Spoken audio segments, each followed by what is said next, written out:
a pioneer in integrative and lifestyle medicine. And I try to keep my content very, very simple and doable so people can decide right now, I want to make a change, and they have the tools to make the change. His 360-degree approach to care is renowned globally. That you can possibly prevent a condition, and even if you get a condition, you recover from it far better than someone who has not built a strong body and a strong mind.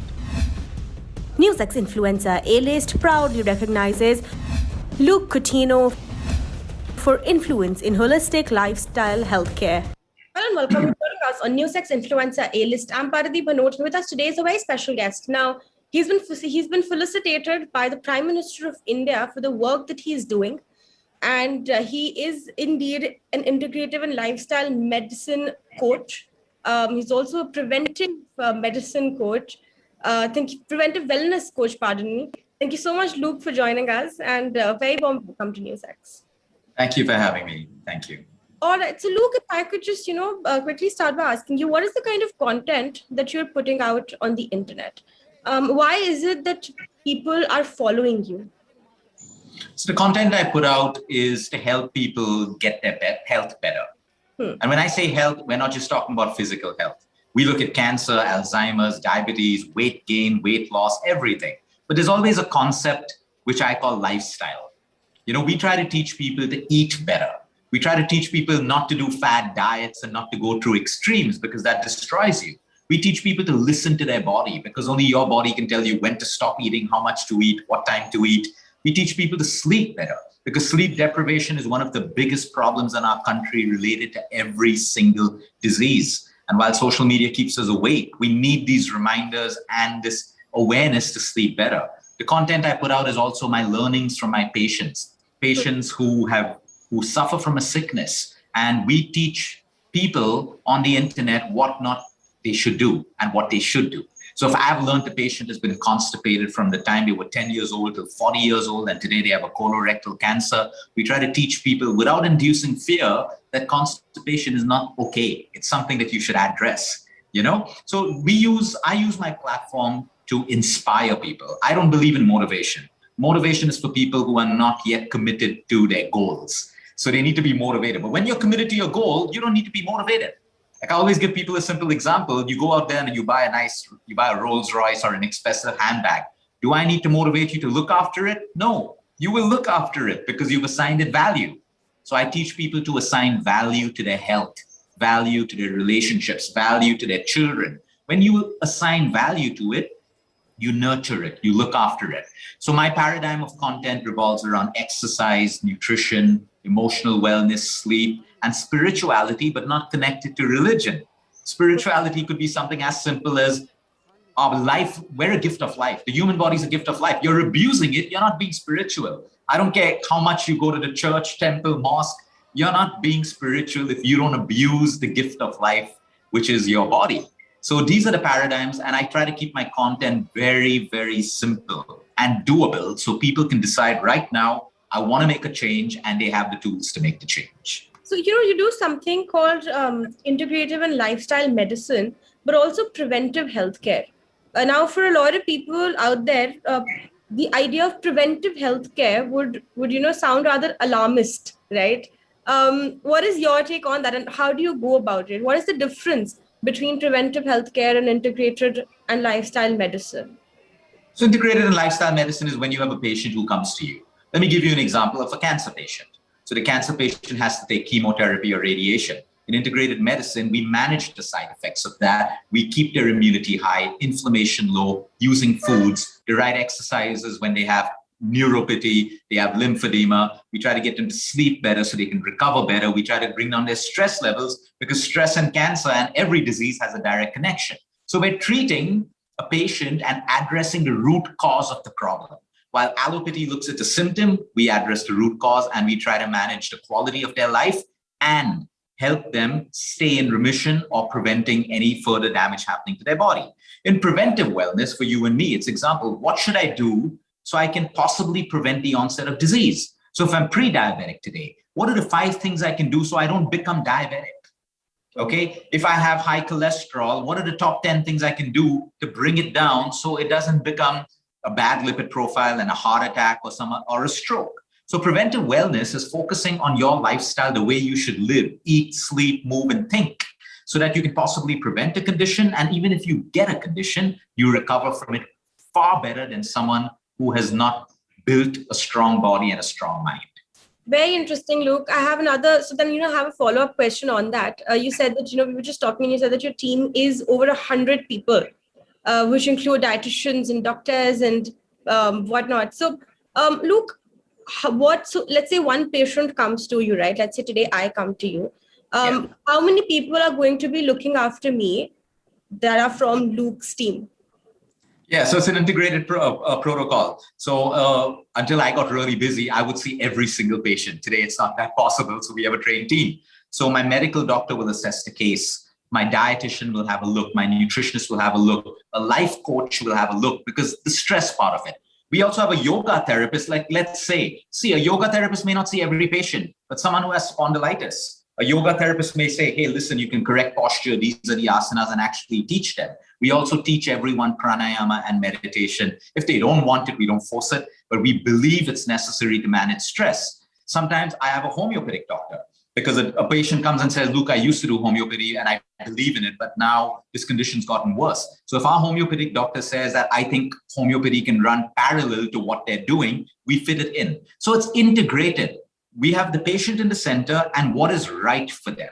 So if homeopathy is not required, they will not be given homeopathy.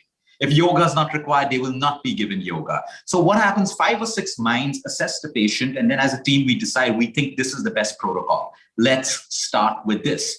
We also work with their primary doctors, because they already have doctors if they've come to us with a disease. So we coordinate with the doctors, and sometimes we reach out to the doctor saying, doc, can you reduce the dosage because this patient is eating well, the pressure's coming down, and the doctor reduces the dosage. So it's really an integrated team. Is the doctor open to accommodating your suggestions? Is that, or do you face difficulties sometimes when it comes to? We've never faced a difficulty, because we're not alternative medicine. We're integrated. We don't look down on allopathy. We're not against allopathy at all. We integrate it into the system. Sometimes we reach out to a doctor and we say, doctor, this patient is ready to reduce blood pressure medication. And the doctor is like, but Luke, what happens if he's in a stressful position? What happens if the stress goes up? So the doctor says, give me a little bit more time. And we say, yeah, we understand. So it's not about whose system is right. It's what's right for the patient. And it works beautifully. Of course, when we initially started this, doctors were like, no, it's my way or the highway and all of that stuff. But today, we treat doctors, we treat oncologists, we treat doctors around the world. They're on our programs because they've realized the power of lifestyle. So it's turned out to be a very beautiful system. And I believe in all forms of medicine, we must respect one another. There should never be wars. Like there's a war between Ayurveda and allopathy. There's a war between, Unani medicine and allopathy. Everyone has their thought process. So we're not in that line. We're in integrated medicine. We have a lot of our medical doctors who say, I'm on Ayurveda. And I say, why aren't you taking your own medication? They say, first I'll try Ayurveda. Let's see if it works. Then I'll take it. So I think the world is waking up with awareness that it's not a war. And the whole idea of medicine, in any form of medicine, we follow an oath that we're not supposed to do harm to a patient. We're not supposed to use substances that harm a patient. And we're supposed to share with the patient every part of the treatment. So we try to follow that, and we have a beautiful team. We have doctors across the world who consult with us in the US, in the UK. So integrated medicine is beautiful. It's very huge. It takes the expertise, knowledge, and wisdom of everyone and gives it to the patient in front of them. That's beautiful. That's beautiful indeed. So Luke, now, we've talked about what you do, and indeed it's very fascinating. But now I also want to, shift focus a little bit to digital content creation and, helping people on the internet, because that's also what we want to, kind of focus on. So you put out videos and, you were just telling me that you go live at 1:30 every single day on Facebook, right? Unless you said that you were in a flight. So Luke, the kind of responsibility that then comes with talking to a larger audience, do you ever feel the burden of that, or it's completely not like or are you nonchalant about it? Never. I never feel it, because I don't see myself as an influencer, even though other people may see me as an influencer.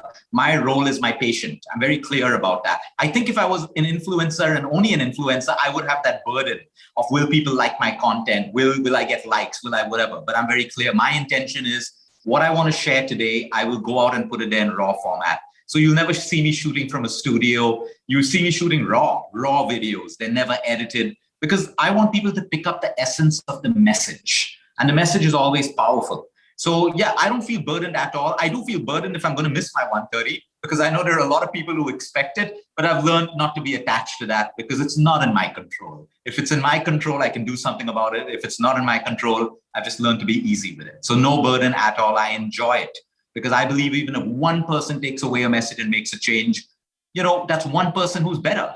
And, I'm not here to change the world. I believe we got to change people one at a time.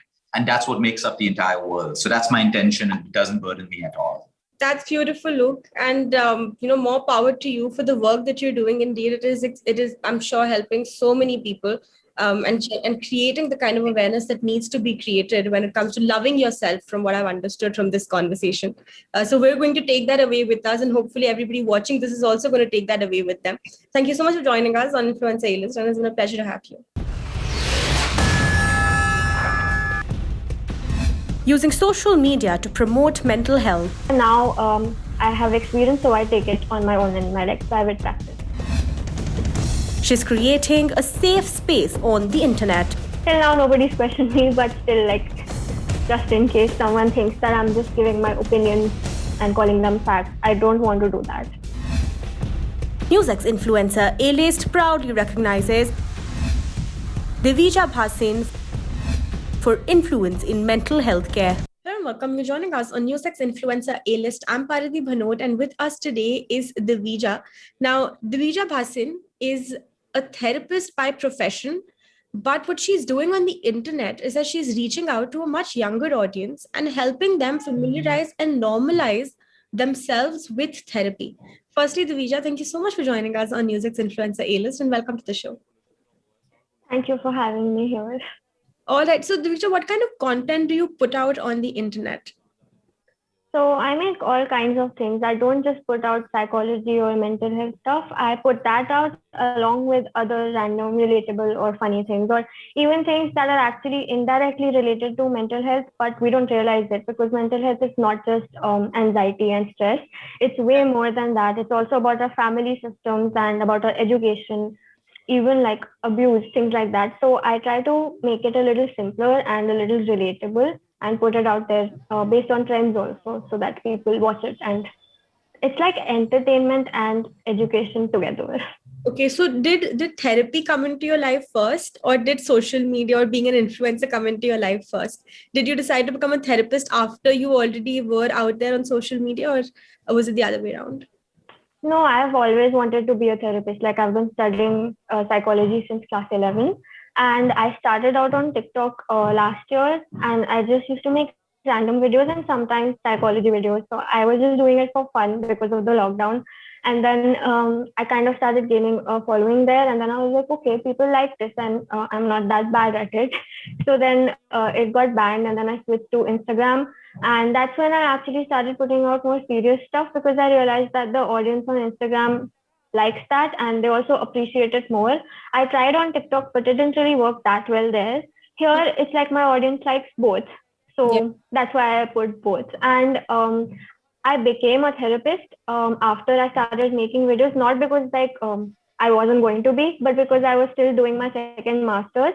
And while making these videos, I started working with another clinical psychologist under her, and under her guidance, I took sessions, and now I have experience, so I take it on my own in my private practice. So does it ever, do these two worlds ever collide? Because one is, of course, social media and the other is therapy. And therapists usually don't really interact with their patients in a personal capacity, right? So do these two worlds ever collide?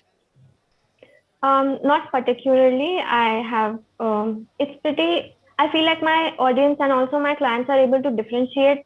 I don't know how, but they have, because they don't try to talk to me, and I make my boundaries clear in the first session. I send them a form with information that I will not be able to interact with you just to maintain the boundaries, and they all respect that for now. And I haven't had any experiences where, my clients would try to become friends with me or something like that on social media. They just follow me and they like my videos, and that's it.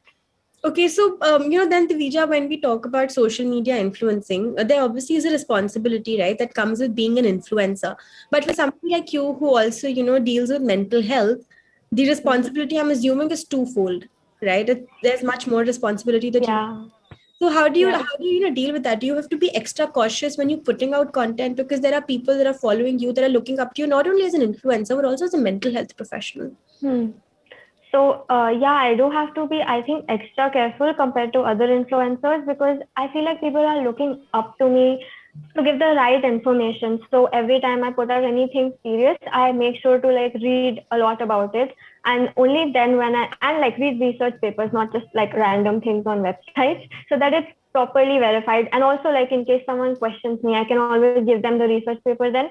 Till now, nobody's questioned me, but still, like, just in case someone thinks that I'm just giving my opinions and calling them facts. I don't want to do that.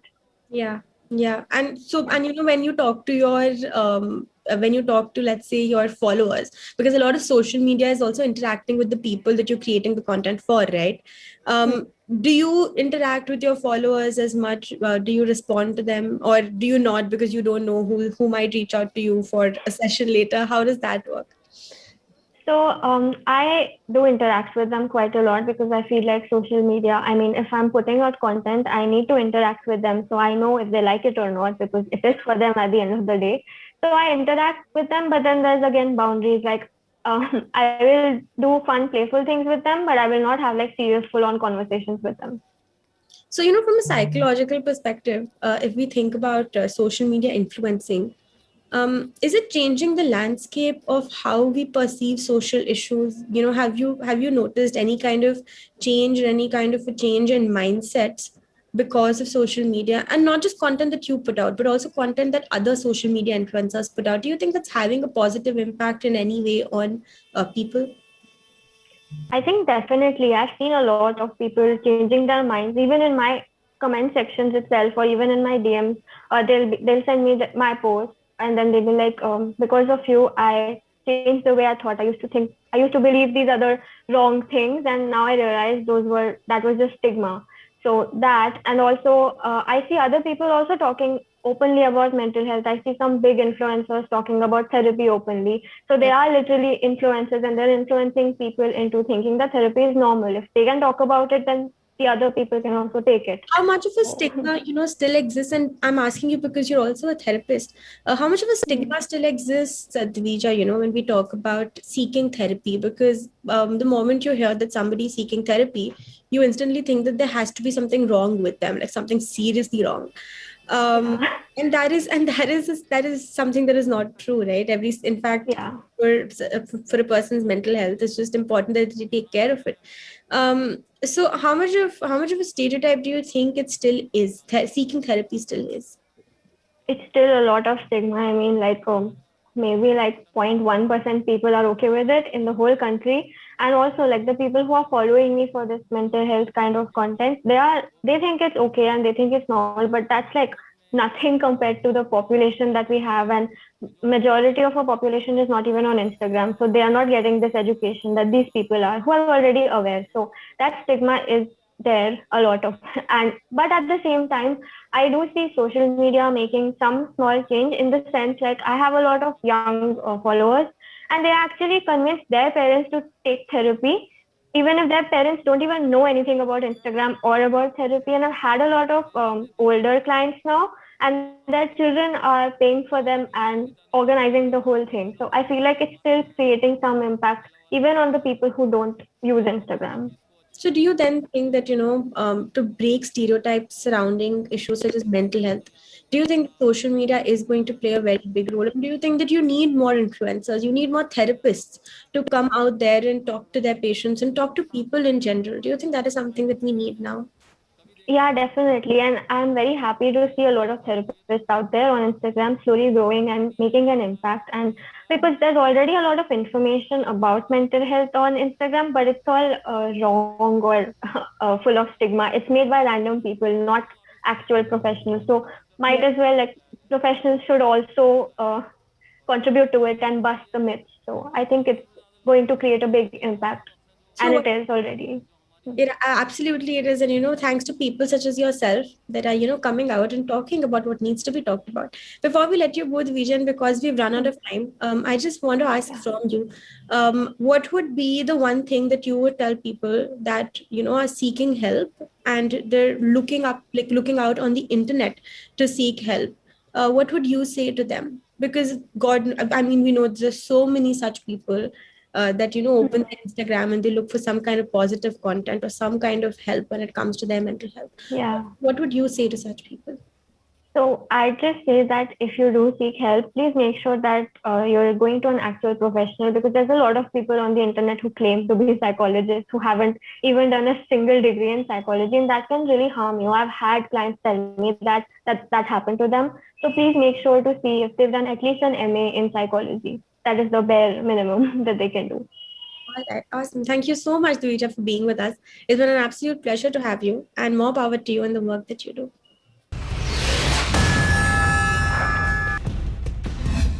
An emotional and mental health specialist. You will learn some things, and for last 2 years or 1.5 years, it's really been successful. And people send me amazing messages how it has been helping them. She's on a mission to normalize seeking help. Who's really in their element, they understand themselves, they would not spend so much of time in social media.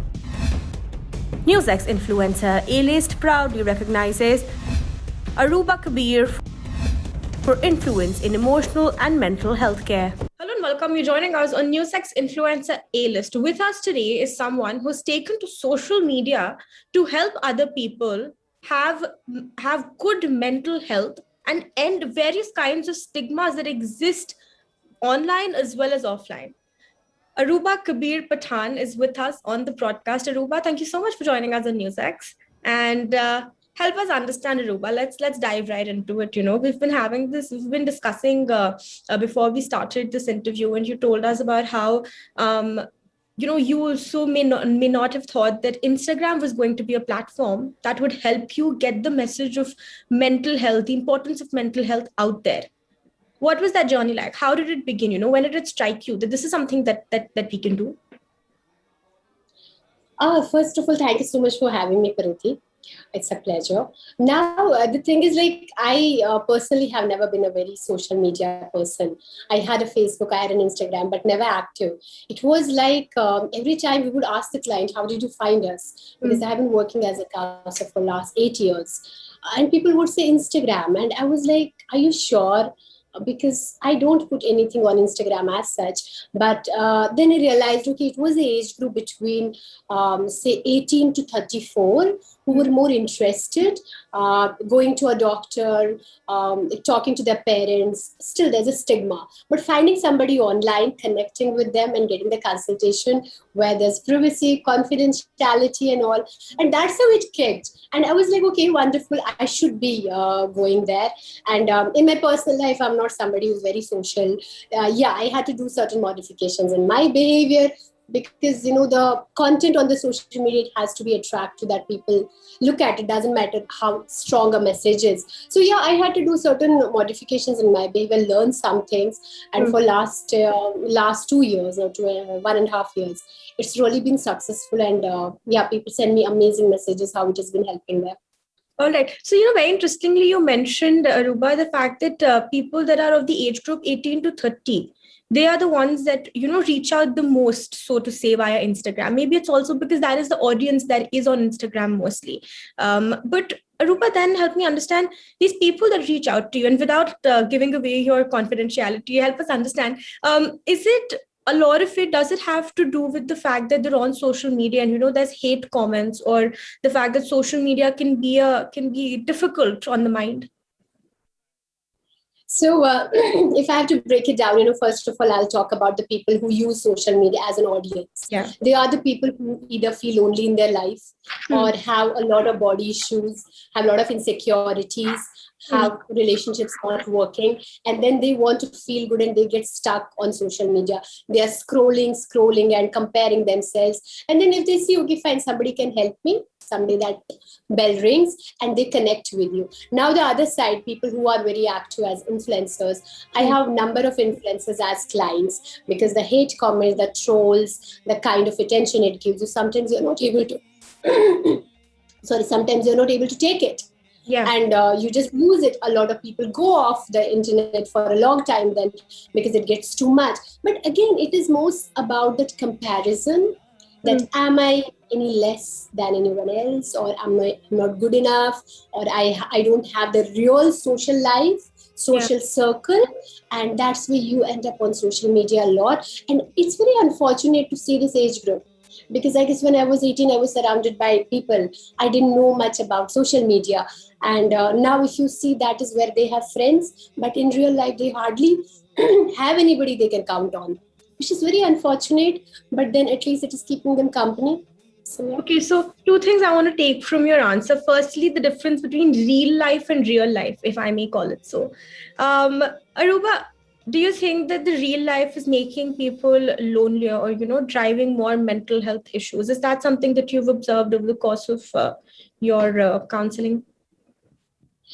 I would say definitely I have done that, but I have seen it as an aggravating factor, not the reality. When we actually get into someone's life who has been feeling all these things, and social media has only aggravated, it is coming from their childhood, from their past. So I always tell people that you are a product of your past. Your past shapes you.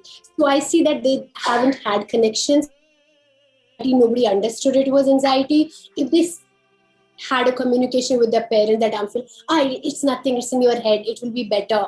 You know, that understanding they have not felt supported, understood, encouraged. And then they go towards the social media where they actually don't have to have the conversations. So I guess social media only aggravates it.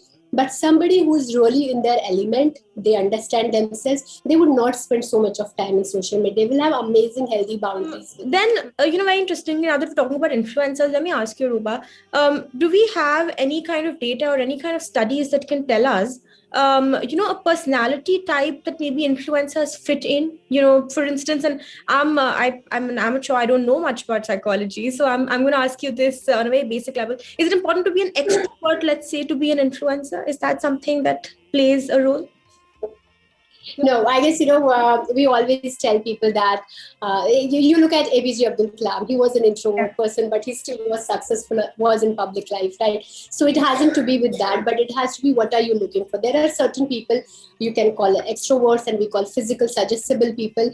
They're very comfortable in their own physical body appearance. They can carry any color. They're not worried what people are thinking about them. So they feel then, okay, what am I going to do? But if you see all the actors, most of them are introverts. They are not extroverts, but they are still actors. They are still in that. It is. You just have to understand an introvert can become extrovert. As I said, in real life, I am not very social. I have limited friends from so many years. I am very choosy in things. But when I'm talking to people, when I'm on screen, everybody says, "Oh my God, you're so extrovert." So, people think I'm an extrovert, but if they meet me in real life in a party, they'll be like, "Oh my God, she hardly talks." So you can always change personalities according to your profession. So it doesn't have to be, but some are blessed with good communication skills. Again, it comes from their surroundings, from their childhood, from their experiences. But you don't have to be born as an influencer or as an actor, or you're just a tech guy. No. Yeah. Okay, so now that you put out content on social media to help other people work on their mental health, is it easy to reach out to people and connect with them? Have you kind of understood, Arouba, what exactly is it that people on social media are looking for, or do you just go with your gut feeling and do what you think is right?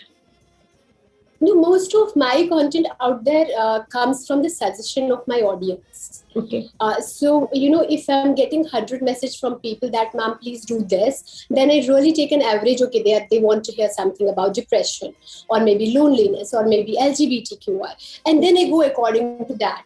And but yes, one has to be really very genuine. And at the same time, if you don't go according to your audience what they want to hear, then your content is not going to have that reach which could have when you want it. So my content for all these years always have been like, we ask people, what do you want us to do this month, and they give us suggestions and we do it. And I guess that's how it should be. You give no matter where we are. All right. Thank you so much for that food of thought, Arouba. And it's been an absolute pleasure having you here on NewsX Influencer A-List. We hope we can keep connecting with you in the future as well, and more power to you and what you do. Thank you so much. Thank you so much. For more such videos, subscribe to the NewsX YouTube channel, hit the bell icon.